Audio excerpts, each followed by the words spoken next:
Hey, what's up, Dean? Zero Performance. We are at the shop and working on the green truck. And the Nova I worked on yesterday, kind of in peace, but I fit my new water pump on there, which doesn't have the right spacing. So I ordered the spacers. I also put the accessory bracket on with the alternator and the power steering pump, and the alternator is way too high. So I got all the ICT billet stuff coming. I got a tensioner that is the right one for that water pump. I got a couple of bolts coming.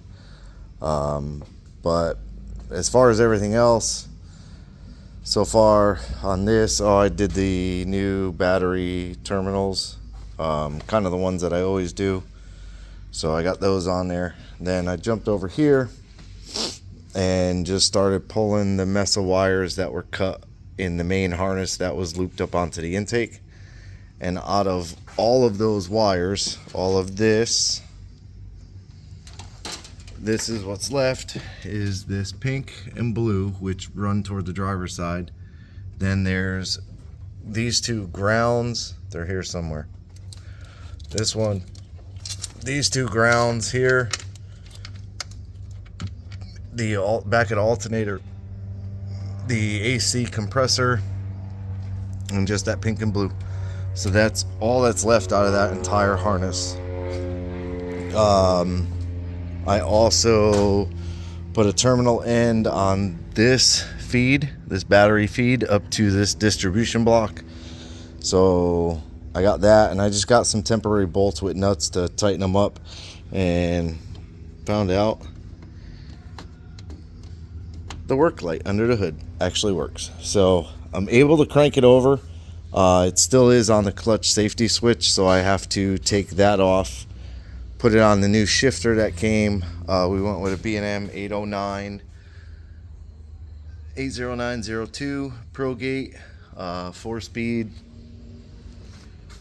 So I have to mount that, run the cable down, and then I'm going to put the neutral safety on the shifter off the clutch switch. So that should be a negative. And now I'm looking, okay, I see something unplugged off the side of the transmission. I haven't looked under there yet. I see something unplugged off the side of the transmission.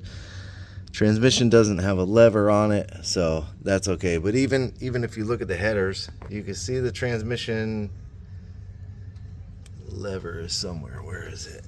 Yeah, that's it, right through there. It's right there. You can kind of see it sticking out, and you can see the collector points right at it. Not that this one can't be turned to run back, but these headers are more of like a hugger style header, and you don't need that with this truck, unfortunately, but whatever. Bring that up later. Oh, and now I'm noticing there's no cap on the side of the oil pan. So if I tried to actually crank this and it built oil pressure, I would have a big mess. Assume there's no dipstick as well. So we got to get a dipstick for it. So I need a dipstick. I need a cover for that, which I should have a cover for that somewhere laying around. So yeah, I'm going to go ahead, and the Terminator key-on wires, I'm actually going to run them up to that large pink wire, which is an ignition source. It's its own fused ignition source. So I'm going to wire them into there. All of the other red and black off the harness. You see there's two blacks and two reds. Those are in this little taped up harness, and they come directly up to the battery. So all of the main power and grounds are directly to the battery. Key on switch is going to go to that, and then that'll power the Terminator. Yeah, I'll be able to update it and do all that stuff, and then I can kind of start tidying up the wiring a little bit neater. I already re-loomed that back. I got to clip it back up there, but I haven't done that yet in case I have to add a wire, which I have to add the red and white wires through there. So I'm going to do that, and then probably mount the accessory bracket, which I think is the same as his. He has them in the back of the truck. Yeah, he's got the accessory bracket. He doesn't have a pump. He doesn't have an alternator. He's got a water pump, so I may end up putting that on. I'll get all these cut hoses off. But I can at least mount the bracket on there. The idler's shot. I can see it wiggling, but yeah. So I'm gonna get all that done and then see where we're at.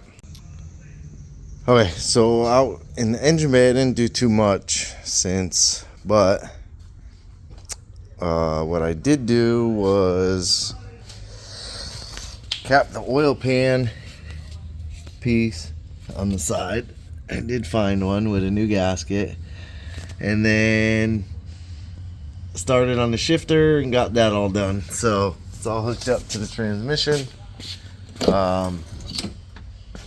and ouch, mounted to the floor nice and tight. So it's a 4-speed, but I also made that panel to block off where the boot for the manual transmission was. So got that all tucked in there, working. So that's done. It doesn't have a neutral safety switch. That was the only thing. So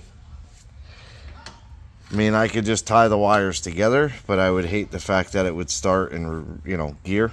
But that's something I'll have to kind of talk to him. And I think the reason being is that shifter is meant more in like a factory application. You could put it in where it has a neutral safety switch. So I might even find a neutral safety switch and just find the wires, run them down to that. I know I have one around that I probed everything out and figured out what gear was what in it. So I could easily do that. Just pop the lever off, put that on, and that would act as a neutral safety switch. So Saturday I got the injector harness in, so that's all done. So as far as the Holley goes, other than the map sensor, which for whatever reason I cannot find this style. I think the clip is broke, so maybe this does take the bolt out over style, but that's a different style plug. So I know I have some plugs for, I don't know, they won't bolt in, so that ain't gonna do me any good.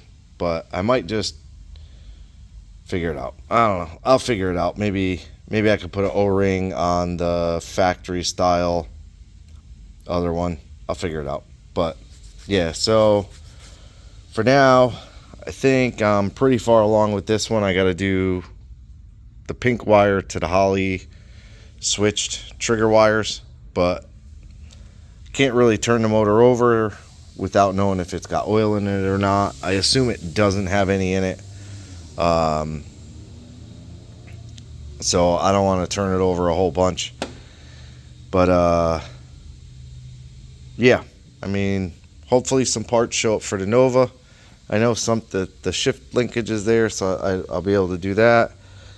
The brackets won't be here till Thursday. Today is Tuesday, so I think the water pump spacers show up, so I'll be able to get the cooling system plumbed in, done. I think this hose here will work for the lower. Obviously not full length, but I'll be able to cut it. And then I have I cut this one off, and I cut one off. It's on the water pump over here. So I bought a piece of aluminum that I'll cut down. I'll bead roll and be able to clamp in there, so that'll be good. And then I'll get a coolant reservoir, probably just mount it over here on the fender, put that, and then we'll have to do a catch can, and I'll probably mount that over here somewhere along this fender well, run that valve cover over to here, run this one across over to here, be done. Got to get a longer carb stud, but other than that, this is very close. This is pretty close to the end of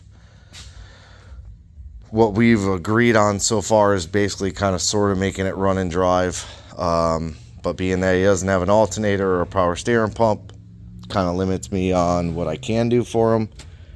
And then that grimy mess, I'll have to vacuum it out or maybe pump fluid through this side or a cleaner through the side. I don't really know, but I'll have to adjust that and then see if I have the fittings for that. I believe I have both fittings for that style. So yeah, he'll have to get a power steering pump. But yeah, that's pretty much it for today. So appreciate you watching. Like, subscribe, comment. Have a good day.